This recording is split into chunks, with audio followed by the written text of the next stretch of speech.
Hello, everybody. Welcome to Planet Holistic. I am your host, Todd Schaefer, and with me, as always, is Kira Schaefer. Kira, hello. How are you? Hello, Todd Schaefer. It's Kira Schaefer. All right. And Kira's on location today. She is out about in the world at a wonderful, beautiful place called Panera.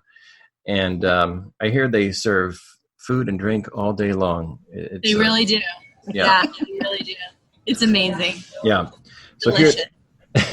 So Kira's going to be muting her audio when she's not talking just because there's some background noise there. And today, I'm super excited, actually incredibly excited about our guest today. We have the great Karen Oschmann with us today, who is our chief copy editor for As You Wish Publishing. So whether you have met Karen or not via social media, she has probably seen your work. And so welcome, Karen. How are you today? Thank you very much. I'm very happy to be here. I'm doing well. Karen just had a birthday yesterday. Today. Awesome. Happy birthday. Thank you very much. So let's dive into the topic today. We were going to cover some general copy editing tips, perhaps, just kind of see where the discussion takes us. Karen and I work closely together. You know, we have worked with other copy editors in the past, but Karen's kind of the chief copy editor, if there's such a title. And then she reports to me, the editor-in-chief, and then I submit everything to Kira, who is the end-all, be-all kind of thing. The boss of the world. The boss of the world, right. She does all the formatting and has the final say on everything after Karen and I. Right. Yeah. She chimes in. I will chime in right there. Just kidding. So let's go ahead and dive in. Karen, what are the kinds of things that you've seen? What are the types of things that you've noticed from our authors? You know, it could be good, bad, anything. Well, first of all the submissions are just terrific. I'm truly enjoying reading all of them. Basically, they're all very well written, just some minor copy editing because, of course, as you know, you have a style guide for As You Wish Publishing, and I have to adhere to that. So, you know, which I don't mind because I find it, you know, very useful. Mm-hmm.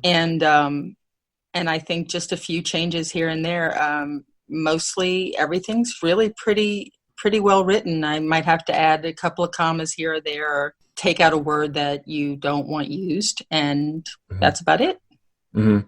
You do an amazing job, for one. I think you kind of understand the angle that a lot of these contributing writers are coming from, you know, a spiritual and holistic kind of approach to things. Right. We don't follow all the same exact strict rules that the publishing world at large might follow or enforce. We give a little bit more wiggle room for our authors to do different things, but we do have a standard set of basic grammar and punctuation type rules, and we do our best to teach those things to our authors when they come on board before they start writing for each book. And as a matter of fact, if you are not aware, we do have open registration for our new book, The Art of Manifestation, which is now live, open acquisition, ready for registration as of yesterday, I think. So awesome. If you're wanting to write for us, I think it's a $97 investment for 1,000 words, 101 authors, and that is going to be an awesome book. Karen, I can't wait to start copy editing it. You can't wait to start, yes. You know, and every book really does get better and better as we go. The submissions get better and better, and I'm just very impressed with these writers and authors. I am too. I am learning so much from reading these submissions. Just on the content that they're submitting? Absolutely. Yeah. There's some bright sparks, some bright lights that we've got contributing to this. Definitely. Very, very intelligent people, well written, well spoken. Mm-hmm. They make my job fairly easy. Yeah, right. Off the top of your head, is there anything that you have in terms of suggestions for authors when they're submitting articles?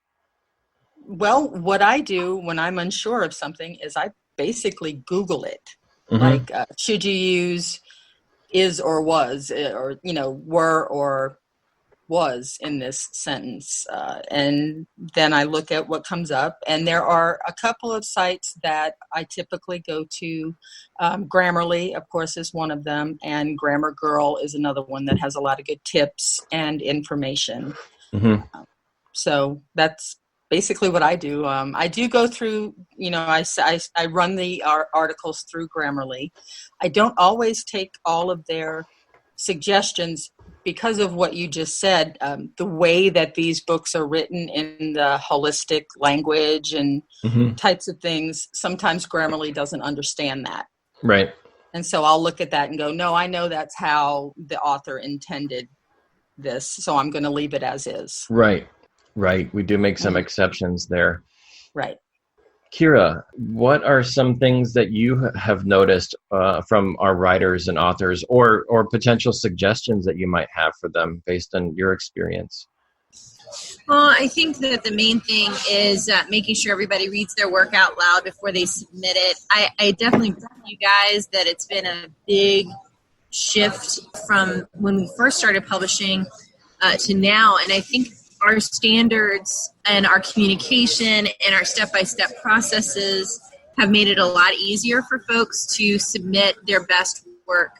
I think that there's a tendency to, because of fear or whatever, we don't always want to go back through it and read it again, because it's like, I'm scared, so then I'm just going to submit what I've got and just pray that we like it, I've seen that actually a lot, and we're asking people to take responsibility now of just saying, let's get your best work and honor the work that you're giving us, because this is going to be in a professional bound book. It's going to be a book that's going to change lives and make a difference in the world. And it's got to be something that you're going to be really, really proud of. And what I've noticed as we've gone through this over the last year is that the submissions have increasingly gotten better, cleaner, more clear. And, with Karen's help and with your help, Todd, giving that training, giving that awareness to them, it's been just absolutely, it's just altered how we do business together and how we create this opportunity to really be well written in the books that we offer. So, yeah, you guys are amazing. Thank you, Kira. Yeah, and I definitely agree. I provide a lot of extensive training for our solo authors in particular in their private Facebook group for writing a solo book. And we also offer some training to the collaborative authors as well. And I might even come up with some more things for them. And I totally agree that reading your work out loud is absolutely necessary. Absolutely. Because I go through each submission quite a few times, looking for everything that I'm looking for. And then I read it again in my head. And then I think, I really don't want to read this again. But I do it anyway, out loud, because I guarantee you I will find something that I missed. Reading it out loud really, really helps. Mm-hmm. For sure. I've written a couple books. I'm a pretty good writer, and I think you are. And thank you.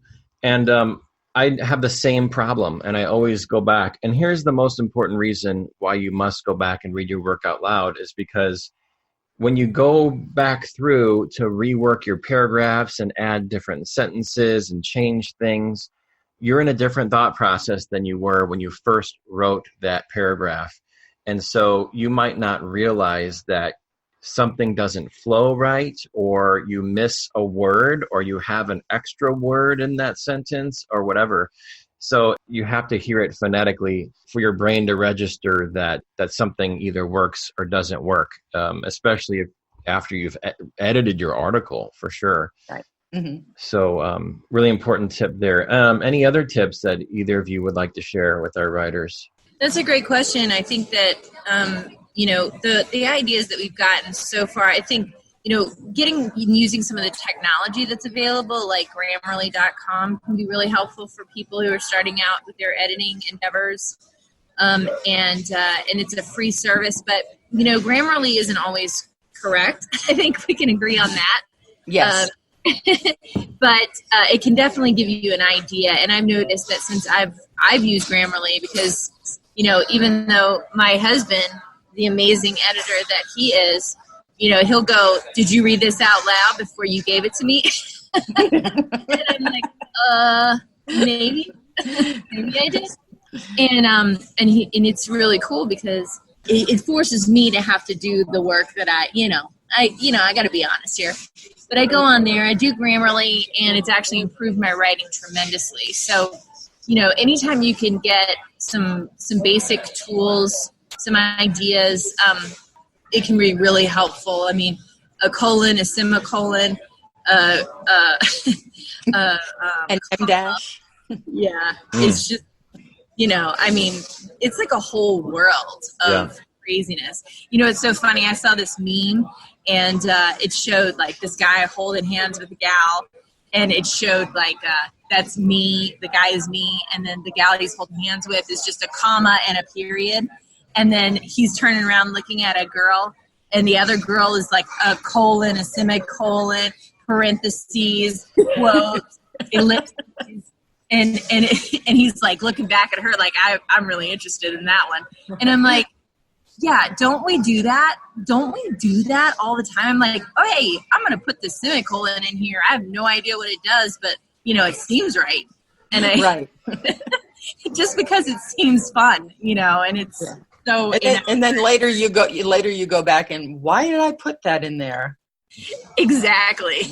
Yeah, good point. And I would add on top of that, be a minimalist when it comes to punctuation. If you are not 100% sure how to use semicolons, colons, parentheses, dashes, M dashes, N dashes, any kind of stuff like that, don't try if you don't know what you're doing, because it just causes more work for us later.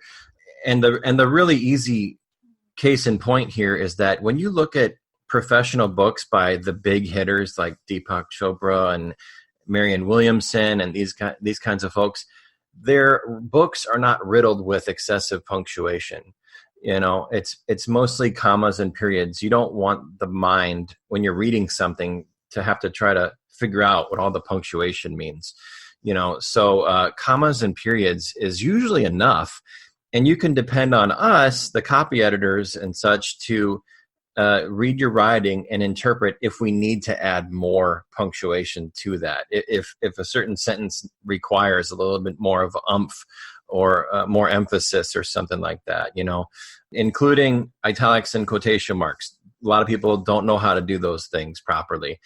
So it's better to leave them out and to just let us add them in if we think it's necessary, if you're not sure what you're doing.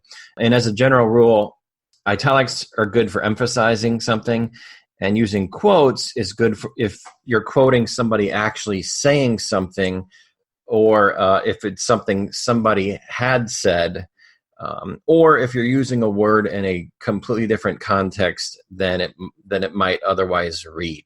That's when you would use quotes. And italics just for emphasis, or if you're mentioning like a book title, for example. We're getting short on time. Any closing comments for either of you? I'll just say that you guys, the author's work is simply wonderful. I am very, very blessed to be able to help put this work out in the world to help change lives in my own little way.